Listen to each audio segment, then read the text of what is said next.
Hello friends, welcome back to own cooking channel. இன்றைக்கி நம்ம சேனலில் கருவாட்டு குழம்பு எப்படி பண்ணுறதுன்னு பார்க்க போகிறோம். ரொம்ப சூப்பராக இருக்கும். ராகி களி வச்சு அதோட இந்த கருவாட்டு குழம்பு வச்சு சாப்பிட்டிங்கன்னா டேஸ்ட் அட்டகாசமாக இருக்கும். அதை எப்படி பண்ணுறதுன்னு பார்த்துடலாம். வாங்க வீடியோக்குள்ளே போயிடலாம்.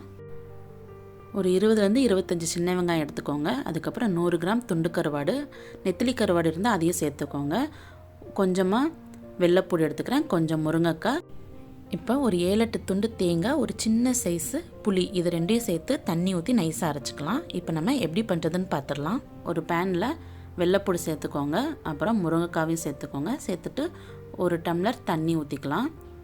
தண்ணி ஊற்றிட்டு கொஞ்சமாக உப்பு, கொஞ்சமாக மஞ்சள் தூள், இது ரெண்டுத்தையும் சேர்த்து இது ரெண்டையும் நல்லா வேக விட்டுறலாம். ஒரு மூடி போட்டு வேக விட்டுருங்க.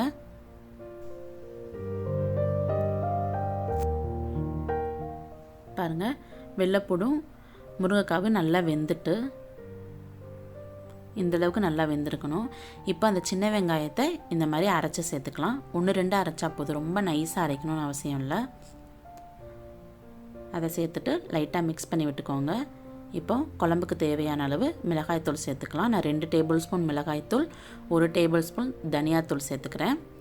சேர்த்துட்டு அதையும் மிக்ஸ் பண்ணி விட்டுக்கோங்க. இப்போ எந்த அளவுக்கு குழம்பு தேவையோ அந்த அளவுக்கு தண்ணி ஊற்றிக்கலாம். தண்ணி ஊற்றிட்டு ஒரு மூடி போட்டு நல்லா வேக விட்டுருங்க. நல்லா கொதி வரட்டும்.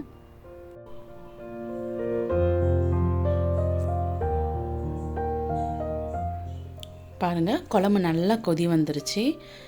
அந்த குழம்போட பச்சை ஸ்மெல்லும் நல்லா ஓரளவுக்கு போயிட்டு இப்போது க்ளீன் பண்ணி வச்சுருக்கிற கருவாடு சேர்த்துக்கலாம். கருவாடு இந்த டைமில் சேர்த்துக்கோங்க, முன்னாடியே சேர்த்திங்கன்னா கரைஞ்சிரும். அதனால் இந்த டைமில் சேர்த்தா சரியாக வரும். அந்த ஃப்ளேவரும் நல்லா இறங்கும் குழம்புல. அப்படியே ஓப்பன் பண்ணி விட்டு அப்படியே கொஞ்ச நேரம் குக் பண்ண விடுங்க. இப்போ தேங்காய் பேஸ்ட் அரைச்சி வச்சுருக்குறோம்ல, அதையும் சேர்த்துக்கலாம். சேர்த்துட்டு அந்த மிக்ஸி ஜாரை கழுவி மட்டும் கொஞ்சமாக தண்ணி ஊற்றிக்கோங்க. குழம்பு ரொம்ப தண்ணியாக இருந்தால் நல்லா இருக்காது.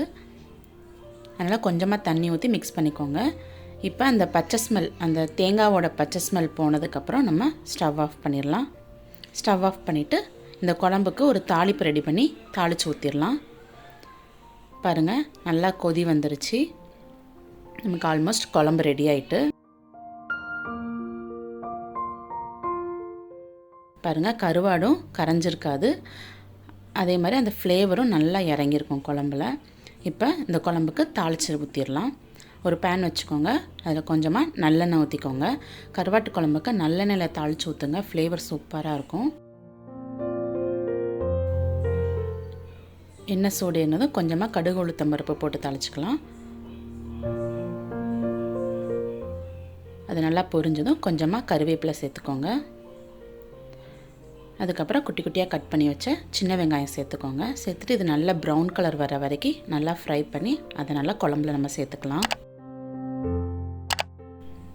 இப்போ குழம்புல சேர்த்துட்டோம். டேஸ்ட்டு சூப்பராக இருக்கும். கண்டிப்பாக இதே ஸ்டைலில் நீங்கள் ஒரு தடவை ட்ரை பண்ணி பாருங்கள். இதை விட மண் சட்டியில் நீங்கள் செஞ்சிங்கன்னா செம்ம டேஸ்ட்டாக இருக்கும்.